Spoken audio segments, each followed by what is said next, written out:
Welcome to Your Wealthy Self with me, Regina Martinelli. Here we focus on you being able to expand your capacity for money, success, abundance, and inner wealth. For you to have what's most important to you, both inside and out, so that you can be your wealthy self. This show is honoring your wholeness, that you are enough just as you are to have what's most important to you. And what's most important to you might be the freedom to have more success and money without guilt or shame. Or maybe it's the ease in being unapologetically you, more certainty in your sense of purpose, or feeling daily joy and fulfillment within yourself. So this show is about money and a whole lot more. And today is one of those days where we'll be discussing the whole lot more with my very special guest, Lisa Jones, who's actually a TV host of a lively weekly show called Women Winning the Game of Life, Making the Rules and Having More Fun. She's really awesome. She's a dynamic speaker. She's a consultant and an author who's known for blending humor, creativity, and using games to solve everyday issues we women face, which really offers us more playful solutions that'll help inspire us to author our lives with more fun and a lot less stress. And what I really love is her commitment to empower women to create our own rules and to win at life while we're having fun. I have been looking forward to having her on my show because she knows how to create more fun in our daily lives. And we all need that. I don't know about you, but many of us grow up losing our sense of play, either because we are not allowed to play or we give it up for adulthood. And this robs us of a greater sense of joy, of our imagination and creativity that is actually our birthright. I know I've noticed it in watching my son, who's 5, play. He's having a great time playing with how to create something he wants to build, how to make it work, how to try when it doesn't go the way he thought, and what to do next. And he also has a lot of fun destroying what he creates. I mean, he's having a ball. And when I see so many adults, myself included, feeling we need to do it right the first time, or we may not even attempt to do it at all, I realize how play is so important in our sense of self, growth, and creativity. So having Lisa on today, you can see how exciting this is going to be. She is a playful person who actually plays games on our show. So let's welcome her now. All right. Hello, Lisa. Hello. I'm so excited to be here. Thank you. I am so excited to have you here as well. So tell us, how important is play in our daily lives? Well, if you think of play like charging your mental batteries, that's basically what it is. So we want to play kind of like your son who's playing all the time. We want to be doing the same thing. And I remember one time I was swamped with work and my daughter Mira walked in wearing this superhero cape. I'm sure your son has one of those too. And she Yes. demanded that I join her mission to rescue stuffed animals from lava.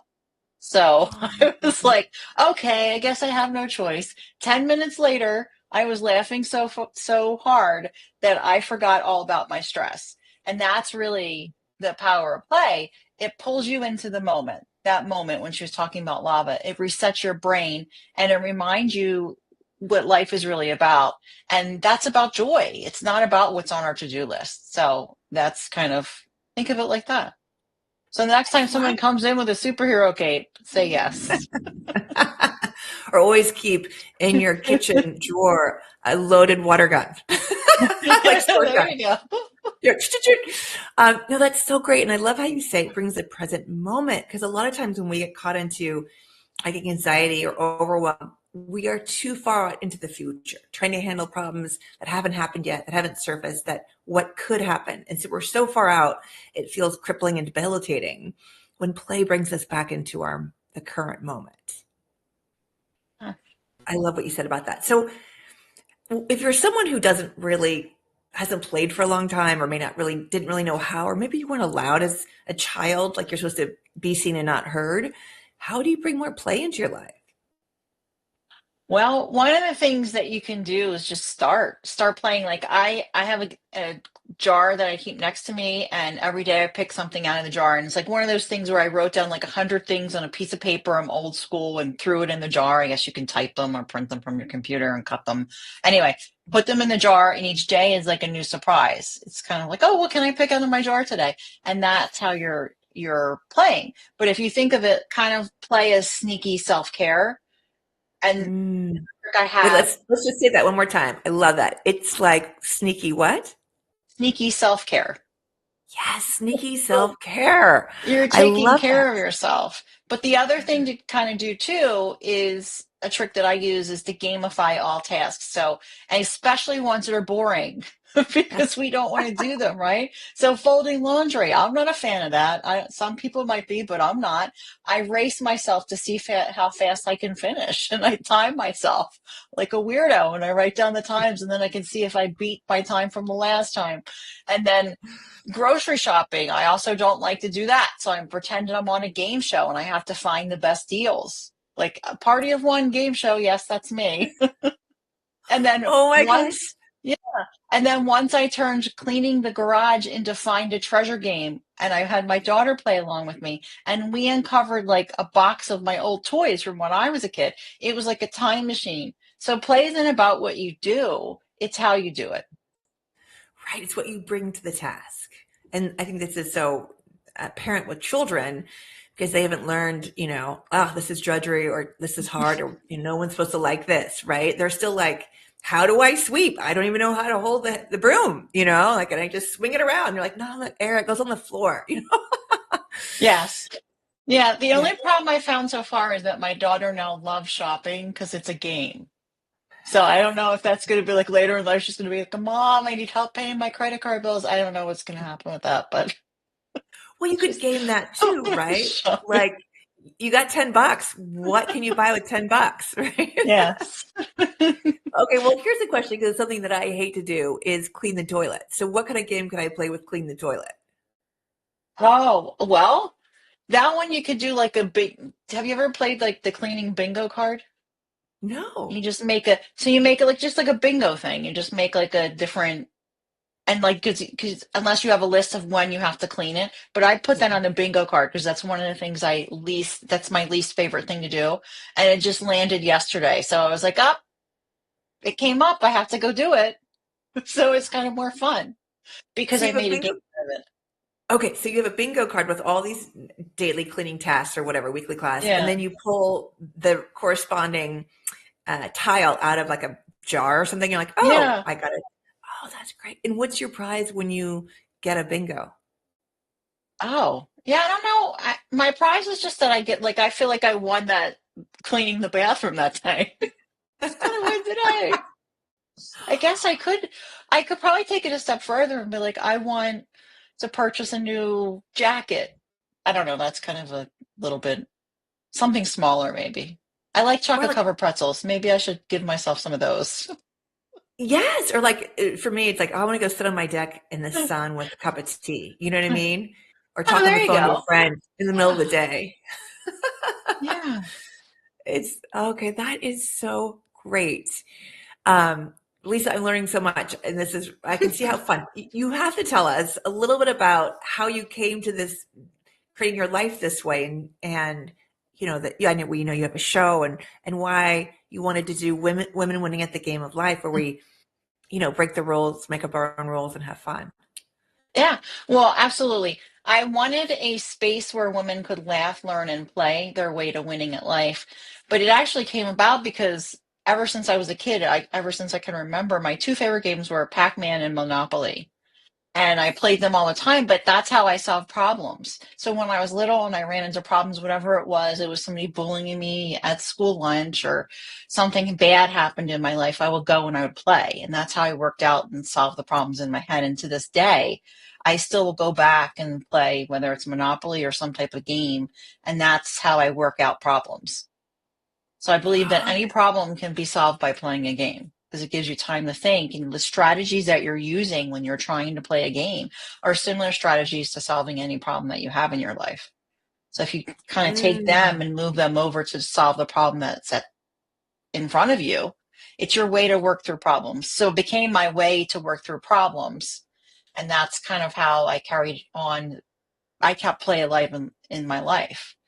And when I had a brain tumor back in 2014, the same thing. I played games, I got through it, and each day I got better. But I also got married 3 months after I had the brain tumor removed. So it was a little crazy trying to be ready for a wedding in that time frame, but I gamified everything that I did. It was all about play for me. Wow, that's incredible. And there's because people talk about, I mean, just in brain health in general, like playing puzzles and putting puzzles together, but you're opening it up to all different types of games. Now, is there certain games you go to for like when you're having a strategy around relationship, or you're having a struggle around health, or one around procrastination or creativity? Are there certain games that you like in those different categories, certain categories? Yeah, I don't really, I mean, for me, I don't put them in categories. It's whatever I'm in the Mhm. mood to play because just the act of playing helps. So, what I always tell people is whatever game that you like to play. Like, if sometimes people will say, well, I'm not a big fan of Monopoly, like, then don't Mhm. play Monopoly. You can pretty much play any game that you want. The other thing I suggest is take what's good from one game that you like and good from another game and make your own game.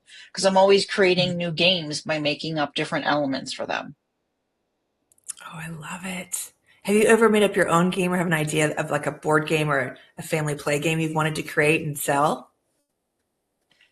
Yes, but I keep like it's not perfected yet, so I keep going back and Mhm. going, well, what about this? And then I'll go test it out with some family members. I'll be like, what do you think about this? Here's the game, and then they're still poking holes in it. So it's not ready for daylight yet. Darn it. I know. How great. Well, let me ask, but how fun just to be in the creativity of it, right?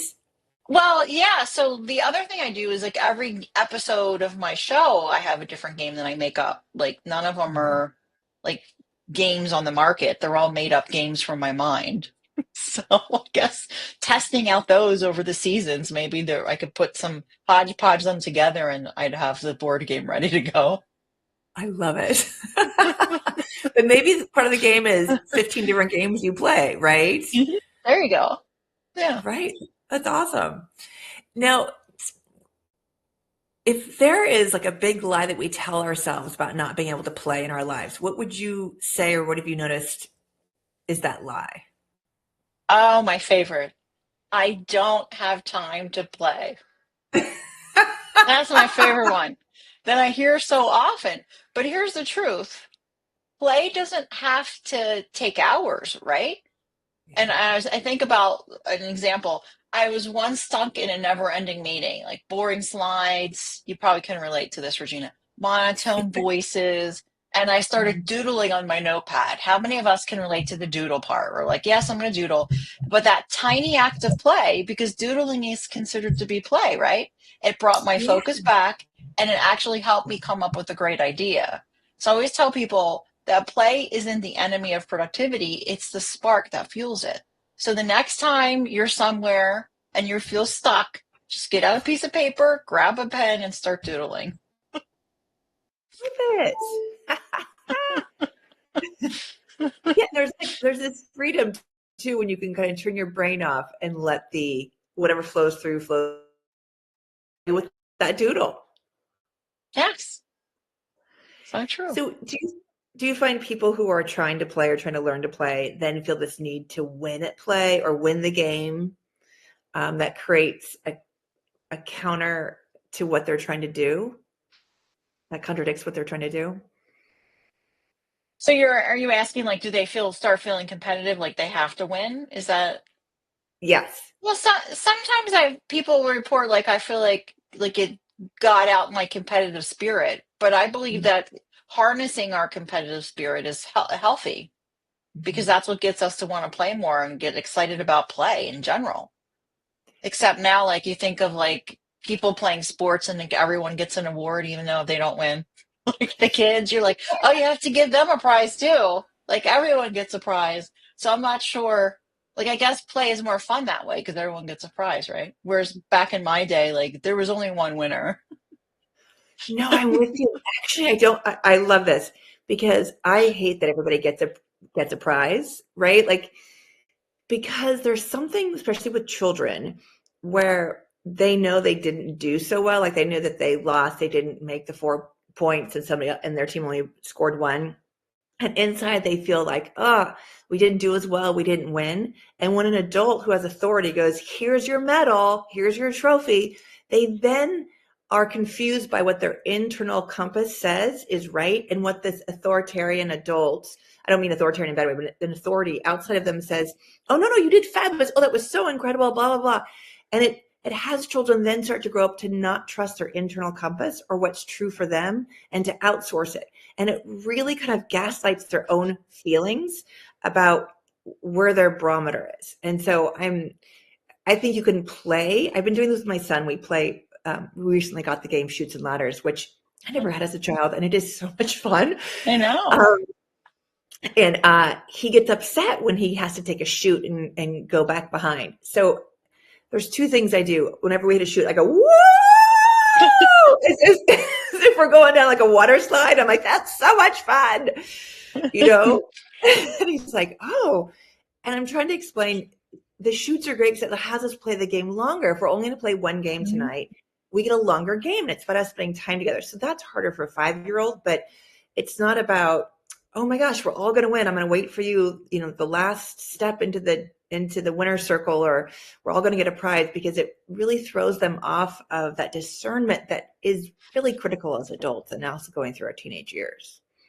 No, that's such a great point that you brought about, and I am a fan of the Shoots and Ladders. I think I'm gonna get it out, and I'm gonna do the Regina, woo, like a going down a water slide. Woo! I do it really loud and this kind of crazy, like high voice, low voice, and my son's like, "Whoa!" And then he laughs, and then it becomes like he wants to do it. Oh, that's fun. See, it's those moments that you're like, and like 10 years, your son will be like, Mom, remember when we played Shoots and Ladders, and can you do that again? Like that's something really cool.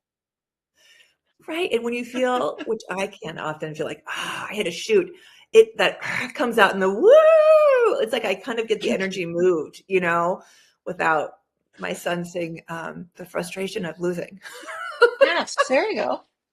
But I you're like it. It's a good right. idea. Right. And also competition is healthy, a certain level of competition, right? So there's also a place where, like when you play on a team where someone's better than you tend to up your game. Or when you're in the competition, like you're trying to find new skills and new strategies, and you're watching the other player how to get better. And I think that's really good. That's how we grow and adapt a lot of ways. It's interesting. I ask this because, again, you're doing game playing for fun, and then people get hung up on so many different things around playing a game. Like everyone has to have a trophy, or you can't have competition. Well, I mean, that could be a game, like giving out them there's prizes, kind of what we are talking about earlier. Like, you asked me a good question, like, what do you do after you clean the bathrooms? And to me, my prize is I get to clean the bathroom. There's many people that don't get to do that, right? So you kind of think like I make it like that's when I'm winning. What I land on is or what I pull out is what I win. But I like what you're saying is taking it to the next level, because sometimes I've used like, what can you reward yourself with? Mm-hmm. Like, I'm also a dietitian, so like sometimes when I used to counsel clients, I would tell them like, you can reward yourself like with some non-food items. Like, what would that be? So that's a good example of like what you were saying. Like, go sit down and have, just have a relaxing sit somewhere. Right. With no guilt or no worry about what I should be doing. It's like, oh no, I'm going to sit here and enjoy that my toilet's clean and I'm having a cup of tea and staring at the Yeah, there you trees. go. But there's this, yeah, and that Count cup the of tea takes leaves. right, right. And actually a game of how many will fall while I watch them. There you go. It's a good fall activity there. You can put that in your jar of fun things.